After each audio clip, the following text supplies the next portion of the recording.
harka funee kabajamtoota daawwattoota qophii keenya kun kan daawwachaa jirtan ETV Afaan Oromoo qophii Oromiyaa Talent Showti. Sagantaan immoo sagantaa yeroo keessummaati.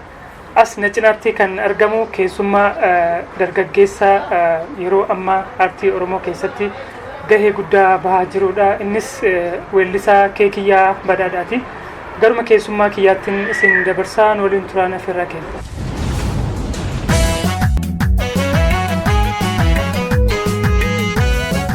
Dhagaa dhaabbanni piroomooshinii miidiyaa Abdii Luuccee Oromiyaan Taalent Show ETV sagantaa Afaan Oromoo irratti isiniif dhiyeessuuf qophii isaa xumuree jira. Maarree kanneen shubbisa aadaa fi ammayyaa akkasumas sagaleen sirbuu dandeessan dafaatii galmaa akkamittiin galmoofnaa kan jedhe karaa ergaa gabaabaa SMS 800dhaan OTS jechuudhaan maqaa keessanii fi bakka argama keessanii barreessuudhaan galmaa'uu ni dandeessu. Kanneen qaamaan dhuftanii galmaa'uu barbaaddan teessoon keenya magaalaa Adaamaati. Lakkoofsa bilbilaa as jalatti argitan irratti bilbiluudhaan galmaa'uu ni dandeessu.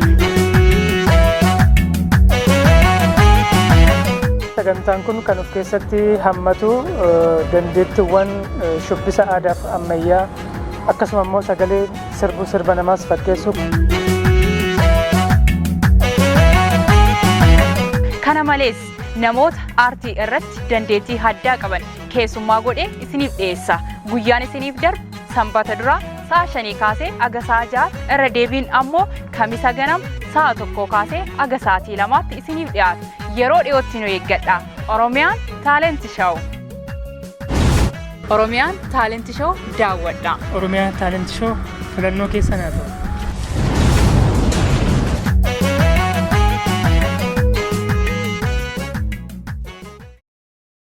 Keekiyyaa waamicha keenya kabajjee asitti argamu keetiif guddaan si galateeffadha. Baga nagaan dhufteen sin jedha. Baga nagaan eegdan sinisi. Hayyee mee har'a keessummaan keenya har'a siidha. Namni sin beekne hedduus jiraachuu baate of ibsuudhaaf Keekiyyaan nama akkamiiti? Egaa Keekiyyaan nama akkamiiti isa jedhuufi akkuma nama akkamiitittuu nama akka uummanni na yaadatuuf ogummaan kiyyaan weellisaa dargaggeessa muuziqaa afaan Oromoo keessatti hirmaannaa gochaa jirudha. Aartii Oromoo keessa jechuudha. Keekiyyaan weellisaa dargaggeessa lafaa dhufaa fi parsantaadhaan duwwaadhaa gaditti kan of laalu egeree parsantii yoo jettu dhibba hafee hojjechuudhaaf nama abdii qabudha Keekiyyaan. Hojii guddaatu of duraan eeggata. Hojii guddaa hojjechuuf deema jechuu barbaadde? Duwwaadhaa gadi jechuun hin jalqabne jechuudha. Reefu jalqabuuf jira. Seenutti hin jira malee hin jalqabne nama jalqabee hojiin guddaan isa eeggatu ta'uusaa si ibsuu barbaade. Walleelee keetii hojjettee uummata biraan irratti hedduun beeka. Kilippiiwwan kee keessatti yeroo ammaan kana karaa toora YouTube irratti kan daawwatamaa turan namoota hedduun kan daawwatamanidha. Kilippii dhugaamma seenaariin jira warri kun kan jedhus kilippii hedduu jaalatamaadha. Akkasumas sana duras kan hojjettee waatan jira. Mee kamirraa jalqabnu achirratti osoo dubbanne jalqaba hojii keerra jechuudha. Bakka mi'a akka jalqabnu hin beeku. Ta'ee garuu kaasada akkuma isaan wal duraa duuba baanii osoo deemne natti fakkaata. Maaliif yaada tokko waliif ibsaa gaafa deemnu jalqabarraa gara dhumaatitti fidaa osoo deemanii bareeda jee yaada akka gootti. Kanaaf waata irra jalqabu moo san dura sirboonnis jiran akkas? San dura sirboonni jiru. An jalqaba kan inni hojjedhe sirbaa qotee bulaa dammaqsuudha. Itti aansuudhaan hibboo godinaalee kan of keessaa qabu. Achiin booda immoo Baalee deebinee hojjedhe waatan afuraffaa irratti argamaa jechuudha. Mee gara duubatti na deebistee jirta. Walleelee kee gara duubatti yoo deemnu godinaalee hojjettee jirta. Deebinee hojjettee jirta. Godinaalee Oromiyaa kutaa adda addaa irra deemtee sirboota aadaati akkasuma immoo sirboota warraaqsaa hedduu hojjettee uummata biraa qabda. Garuma waatatti as adeemisu hin dandeenye. sirba kee waata jettee kan weelliste jira. Mee akkuma namoonni hedduun yeroo baay'ee sis gaafachuu danda'ani yoo dubbatamus kan hin dhaga'e waata jechuun maal jechuudha jedhanii kan gaafatan jiru natti fakkaata. Sillee mul'achuu danda'a. Isa ibsinee gara saayinsii muuziqaa isaatti adeemna. Waata ibsin keessi isaa bal'aadha. Gabaabseetuma akka qilleensa keetii seeraan isaa mannetti yoon si deebise waata jechaan sirna gadaa keessatti gaafa namni nama ajjeesu gumaan lubbuu hin murameet warri namni jalaa du'e sun gumaa nyaataa warri nama isa ajjeese sanii immoo gumaa kafalaa jechuudha. Seera gumaa kana keessatti namni aangoo olaanaa qabu kun waata jedhama. Namni sun namichi gumaa lubbuu kana muru akka seera gadaatti amma waraana namni sun yoo eeboodhanis waraanamee du'e guyyaa gumaan lubbuu ba'u kun waraana san fudhatee gala namni waataa jiru. Seera kana tumee xumuru kun gumaan lubbuu sanii kafalchiisee harka wal fuusisee namoota kanneen walitti araarsee namni gumaa lubbuu kana seera isaatiin xumuru kun waata jedhama.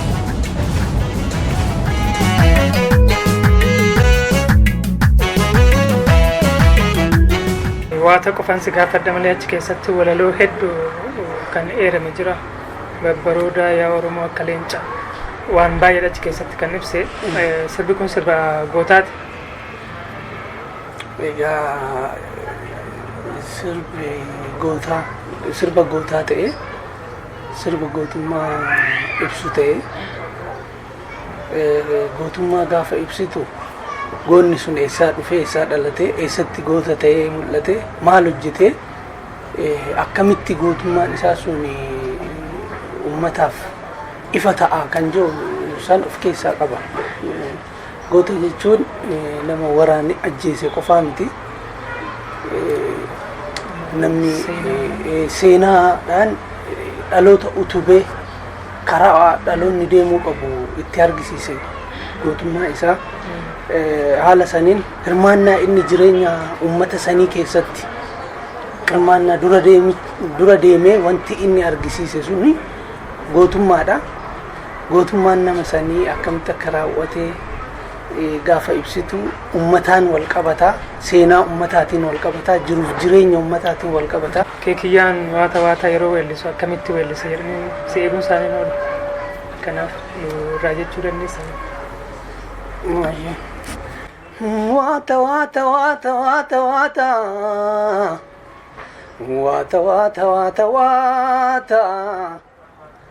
Waata seenadhaan ijaarama dhalootaan utubama maqaan gootaa ni kabajamaa. Waata warra waaqni abaare kormi maqaa wallaale warra waaqni eebbise kormi maqaa leellisee. Galatoomii keessattuu sirba hojjetamee uummata bira ga'een alatti illee weellisaan tokko kan isarraa eegamu sagalee mataa isaa qaba. Shaakala keessa waan dhufamu. Egaa ani akka inni yaadutti sagalee uumamaan namni hunduun qaba.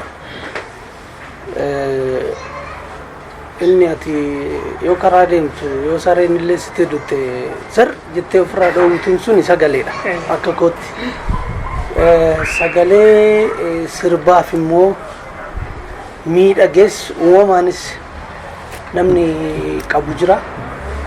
Shaakalaanis immoo inni dhufu jira. Ani egaa uumamaan haa jiraatu shaakalaan haa dhufu hin beeku maaliif sagalee uumamaan qabu san shaakalas itti hojjedheera.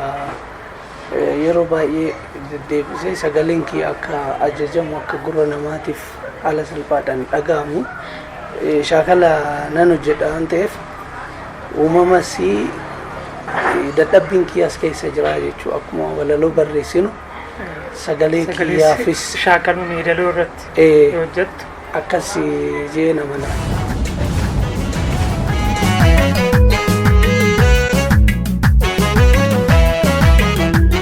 Gara ijoollummaa keetti si deebisa.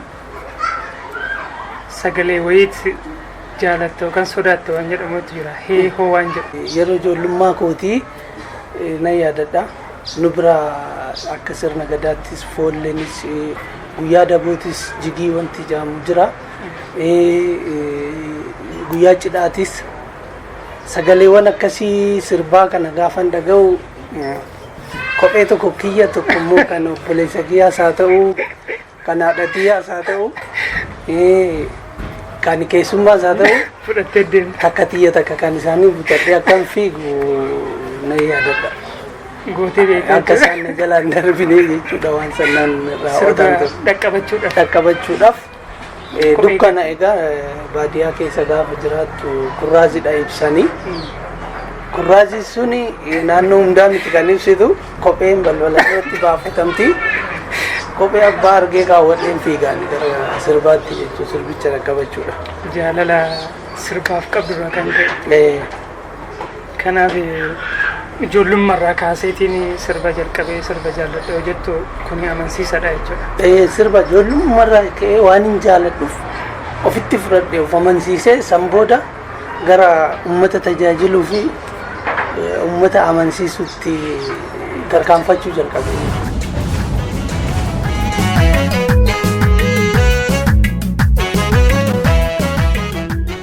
Si qofa osoo hin taane gara family background yoo deebinu gara maatii keetitti yoo deebinu obboleessi keellee akka sirba hojjechaa jiru. Maatiidhaan tiyaata immoo Ani fi obboleessi kiyya ifaa Taliilaa iddoo tokkotti hin guddanne carraa waliin guddachuudhaan arganne nuti eeguma jajjabaannee wal qunnamuu eegalle malee garagaratti guddanne. Sadarkaa ganda keessa taphachuutirraa jalqabee nan taphadha ture. Muuziqaa baay'een jaaladha, nan shubbisaa.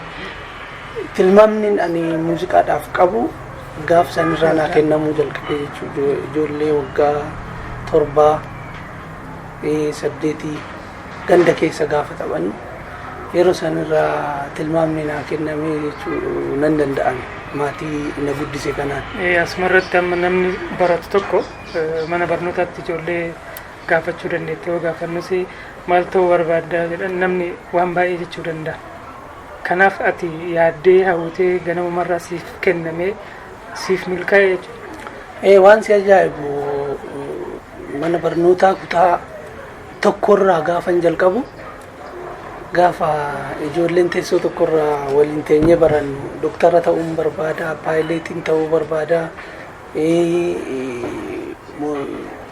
hoggana bulchiinsa ta'uun barbaada gaafa isaan jedhan ani keekiyyaan weellisaan ta'uu barbaada jechaa ture. Kutaa tokkorraa ka'ee ani weellisaa ta'uun barbaada, sirbaan uummata kiyya tajaajiluun barbaada, artistii ta'uun barbaada jee dubbataa nama ture. Ani mul'anni kiyyas naa milkaa'eera jeen amana. Waaqni ganama na uumellee haa ulfaatu ganamumaan mul'ata kiyya ifa godhee natti argisiisuu isaatiif hedduun galateeffadha Waaqana. Waatarraa garamitti haa ceemme sirba? Egaa waataatti aansee ani sirbi akkuma dhageettii argachuu fi haala qilleensa yeroo san jiru faana deema malee waataan boodatti namni sirriitti dhageera jee kan ani yaadu warri kunidha. Jidduu kana keessa garuu aadaa karrayyuu kan inni hojjedhe jira muraasayyoon ritimii wallootiin kamiseetiin walaloo fi yeedaloo hojjedhe. Sirbiin dhiyaa'es sirba maraannee jedhus jira haala yeroo sanii faana kan tarkaanfachuu danda'u. Ammas sirbi shammaanee jedhu jira. Dhumarratti jala bultii irreecha bara dargaggoonni keenya wareegamaniitiin dhumaatiin suni gaafa ayyaana gaafa irreechaa yoo ta'u ani jala bultii isaatti sirba qoosaa dhiisii Oromoo jalaa karaa gad lakkisii tokko jala bultii isaa gadhiiseen ture kan kilipidhaan hojjetamee xumurame. Akka tasaa ta'ee haalli biyyattii tasgabbii siin qabu wantoonni sirboonni ittiin gara uummataa faca'anis wanti akka intarneetii konnekshiiniin kun hin badee cufaa ture. Sirbi sun waan si ajaa'ibu amma warri kuniin faan egaa ba'aniin booda akka haaraatti sirba haaraa yoom gadhiiste jedhamee warri dhaggeeffatu jira, warri yoo san argeetis dhaggeeffate jira. San boodaa jechuudha gara warri kunitti jidduu waatawaataaf warri kun jidduu kilippiiwwan baay'eetu jira kanatti. Eeyyee. Warri kun innis dhiyeenyuma kana kan hojjetame sirboota dhiyeenya kan hojjetteedha keessattuu kan irratti dubbachaa jiru. Qeena beebee tufaadha balballi isaanii cufaadha yeroo jettee weellistu walaloon achi keessa ture. Dhuguma cufaadha. Warri kuni waan warri kuni keessa sirba warri kuni keessa jiru hin haasofna yoo jenne guyyaa tokko olis fudhatuu danda'a. Amma akka sirritti hubatamu kan hin barbaadu an keekiyyaan akka nama dhuunfatitti warra beebee tufaatirraa dhimma dhuunfaa kan hin qabu. Oromoon maal jedha kan gamanaa dha'uun kan gamasii haa beekkatuufi. Dhaloonni haaraan amma dhufu kun wantoota akkasiisan hubatuu danda'uu qaba jeen amana. Balballi isaanii cufaadha jechuun koo warri abeebee tufaa fi warri naannoo Finfinnee kana hundeeffama magaalaa Finfinneetiif warri abbaa ta'an warri hangafa ta'an qe'ee isaanii ganamaa warri qe'ee ganamaa qe'ee Finfinnee tana utubee ijaare akka hin jiran jiraachuu jechuun akka nama tokkootitti yoo mirgi namaa eegame qe'ee ofiitirratti abbaa ta'anidha. Har'as yoo ilaalte miidiyaadhaanis karaa adda addaatiinis mee deemi qoradhu isaanumtuu Finfinnee irraa buqqa'anii daaritti dhiiba gara dhumaatti waan ta'aa jiru ammas dhaloonni argaa jira. Sirbi kuni akkuma sirbaatitti osoo hin taane jechootuma achi keessatti ani fayyadamee yoo akkana fudhatte hiika lama qabu. Sirbichi sirba seenaa wajjin wal qabatu walaloon isaallee daloon isaallee sirba miidhagaadha. Yeroon sun yeroo komaandi poostiin itti labsame yeroo dararaan meeqa itti ture an yeroo san mana adabaa yookiin immoo mana shira alagaa sanii maakalaawidhaa bahee baatii tokko booda sirba kana kan hin dalage. Maaltu ture warri abeebee tufaa balballi isaanii cufaa isa jedhuuf manneen kilaasiin ani hiriyoota kiyya waliin keessa ture kilaasii dukkanaati. Kilaasiin dukkanaa kun sa'aatii 24 cufaa. Yoom baata yoo halkan sa'aa 10 yookiin 11 walakkaatti fincaa'uudhaa baata mana fincaanii. Sa'aatii 5tti laaqana fudhatu baata. Sa'aa 10 takkatti ammas fincaanii baata guyyaa keessa. Kanaan alatti sa'aatiin jiran guutuun hin baata jechuun hin turta jechuun miti. Guyyaa 2 keessa guyyaa 3 keessa guyyaa 1 keessa daqiiqaa 4-3 ifa ijaa aduu akka ifti sinjaamne sanuu warri keessa garaa laafu kaateenaadhaan nama lamaan harka walitti siidhanii ifa fudhatta ture daqiiqaa 2 yookiin 3. Kanaaf tokko balballi nuti keessatti manni nuti keessatti hidhamnee turre sun qe'ee abeebee tufaati qe'ee tufaa munaati sa'aatii 24 cufaa ta'u nutti cufamee ooluusaa ibsuu barbaadeen akka dhuunfaa kootti. Hiika gara biraati. Hiikni gara biraa. Inni biraa yeroo achi turre sanitti saboonni waliin hidhamaa turan jiru. Saboota biraa namoonni dhufanii haala gaariidhaan waan namni isaanii irra jiru gaafatanii fi nyaanni illee uffanni illee haala bareedaadhaan deddeebi'amanii hordofamuu ture. Warri biraa. Ijoolleen keenya garuu nam tokko yoo dhufee nyaanni hidhamee fi dhufu argeen beeku. Ijoollee kan keenya kan Oromoota gaafa warra biraa gaafannu intalti eessuma kiyyaa as piyaasadhaa mana qabdi eenyu asii maqaa amma itti moggaafame kanaan obboleessi kiyyaa asii mana qaba obboleettiin tiyyaa asii mana qabdi maatiin koo as jiraatu anatu gara biraa jiraata malee yaada jehutu deebinnaa dhiyaata ture. gaafsa maaltu natti dhagahama idaanuma qofatu lafa kanarraa haxaamee daangatti sa'a nama asii haxaanii kan daangatti baasan idaa Oromoo qofaa yaanni yoo na keessatti dhalate inni biraa guyyaa tokko egaa hidhamtoonni achi keessatti aniifati yoo tasumallee yoo karaa deemnu fincaa'uu deemnu haa ta'u nyaata fudhachuu deemnu haa ta'u wal dubbisuu hin dandeenyu. Waluu laaluu hin dandeessu mana san keessatti. Maali kaameraanis meetira tokko hin jira. Humni hidhannaa isaaniitis meetira tokko waan jiruuf wal dubbisuu hin dandeessu. Guyyaa tokko akka tasaa ta'e na dhukkubee ture. Na dhukkubee mana yaalaa dhaqeen achuma manni yaalaa jira. Egaa maal akkasii waraananis hin beektu dawaa isaasii kennanis maal akka ta'e hin beektu. Gara dhaba daaran bubbeetti hirkattii jaan. Falli biraan jiru waan ta'eef na dhukkubeennan ilmee waraannachuudha gaafa hin deemu. Seenaa Salamoon ulaa gubbaa dhaabbatti. Kutaan isaanii nuungararraati. Achumatti hidhamaniiti. Nuungararraati. Ani golba keessa akkasitti ol na fidanii gaafa ishii ani mana yaalaa kana dhufu seenan na argite. Gaafa na argitu mallattoodhaan wal dubbista. Ija lafa jalaati wallaalaa.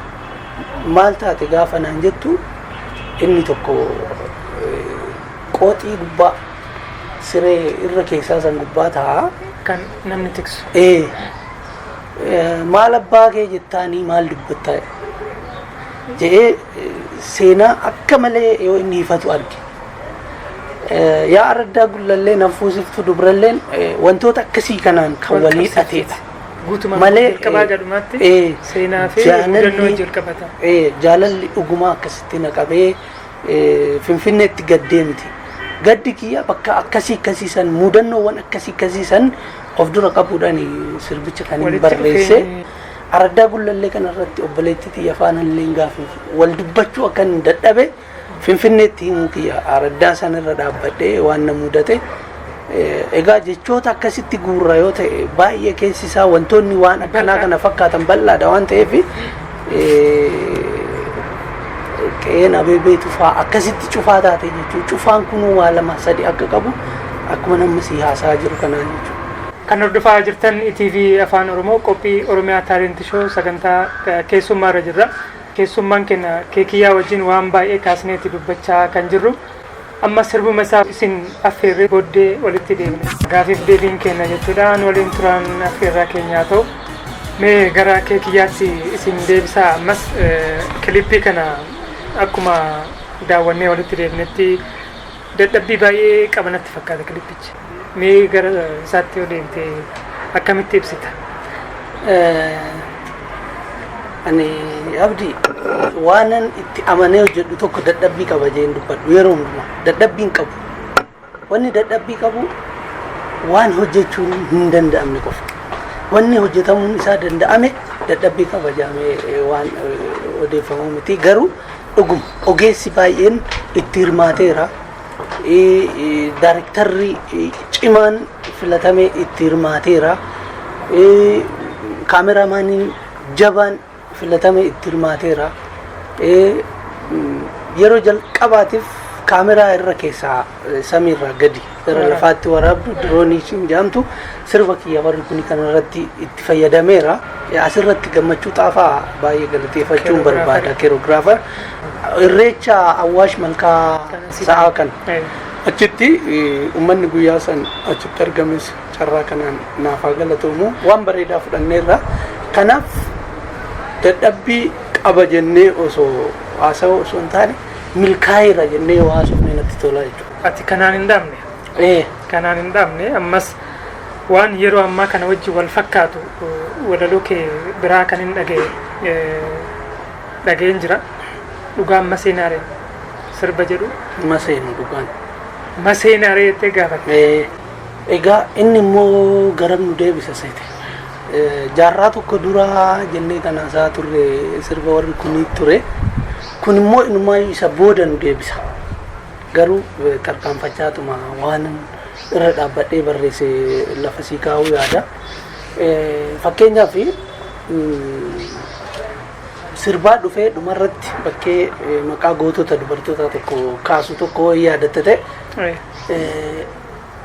warqituu fi mastaawatu walloo ja'a ka'umsi bakkee sanitti warqituu jechuun gootittii wallooti yeroo jaarraa sana keessa amma ummata Oromoo tuulamaa kana kan buqqise Minilik warqituun faan immoo qabsaa kan turan walloo irratti Minilikiin dura Minilikiyyuu gara Shawaa dhufee kan qubate deeggarsa warqituu tanaatiin gootittii Oromoo walloo warqituutiin dhufee Shawaa qubatee jedhama seenadha.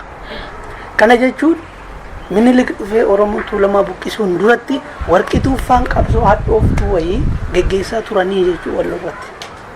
Achirraa ka'aa jechuu seenan kun. Wareegama warqituun faan kaffalan san irraa ka'eeti dhumarratti Abacaadaa Yaaqubee siin marge dhalannii Yaaqubee siin marge dhalannii waaqaxxaansee keeti galannii laatiin irraa goonni si dhalchee alaa ofeessitu nu galcheedha. Egaa waraanan jaarraa tokkoo ol waraanaa akka turan hunduu dirqama ofii bahaa akka turan sirba kana keessatti hin kaa sirbi kun paartii sadii qaba. Paartii sadeen kun inni tokko barnootaanii inni tokko waraanaanii inni tokko immoo qabsoo karaa nagayaatiin humna jara kana sadeenititu walitti dhufe dhumarraa injifannoo dhaloota qubee yookiin isa amma qeerroon galmeesse kanaan qabsoon Oromoodhaa bakka barbaadamu san itti siqxee jala geessee jirti. Kanaafuu tarkaanfiin dhaloonni qubeetiin dhufe kuni waa malee miti ka'umsa qabaa bu'uura qabaa gamoon yoo ijaaramu dura dhagaa bu'uuraatti lafa kaa'ama waan ta'eef qabsoon Oromoo kun eessaa ka'ee eessatti akka xumurame dhumarratti bakka amma geenye kana ga'ee dhaabbataa jechuu sirbicha. Ajaa'iba sitti ta'u. Keessattuu yeroo isheen ciniinsifattu deessinatu daa'ima fa'aa. Ciniinteen suni qabsoo uummanni Oromoo itti wixxifataa turedha. San booda daa'imti sun dhalate. Daa'imti sun dhalatee dadhabbii ishii san hammattee gaafa ishiin daa'ima san laalaa kolfitutu ture. Gammachuu.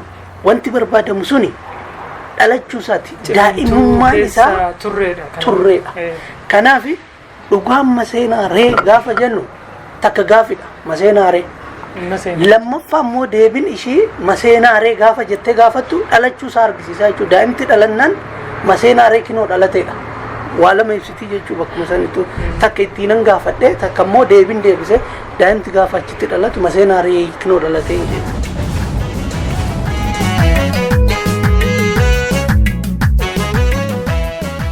Hanga ammaatti nu waliin turtee waan keessummaa nu taateef guddaa galatoomi siin jenna.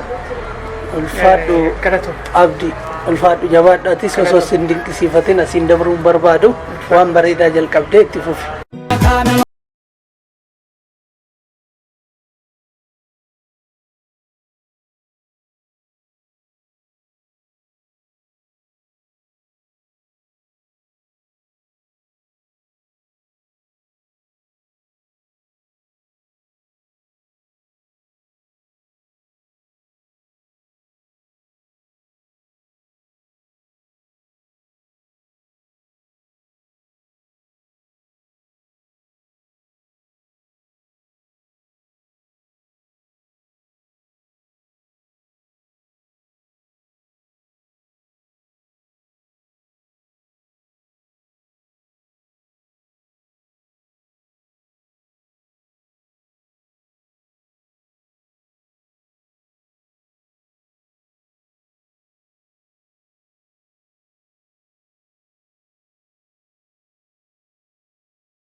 Dhagaa.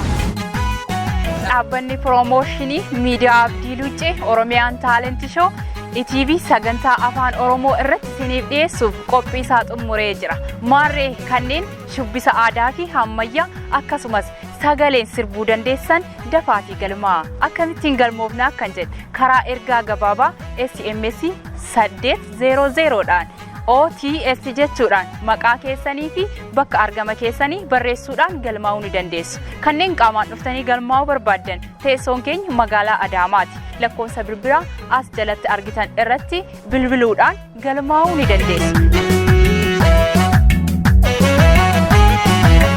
Sagantaan kun kan of keessatti hammatu dandeettiiwwan shubbisa aadaa fi ammayyaa akkasuma immoo sagalee sirbuu sirba namaas fakkeessu. Kana malees namoota aartii irratti dandeettii addaa qaban keessummaa godhee isiniif dhiyeessa. Guyyaan isiniif darbu sanbata duraa sa'a 5 kaasee aga sa'a 6 irra deebiin ammoo kamisa ganam sa'a 1 kaasee aga sa'aatii 2tti isiniif dhiyaata. Yeroo dhiyootti nu eeggadha. Oromiyaan Taalentii Shoo. Oromiyaan Taalentii Shoo daawwadha. Oromiyaan Taalentii Shoo filannoo keessan haa ta'u.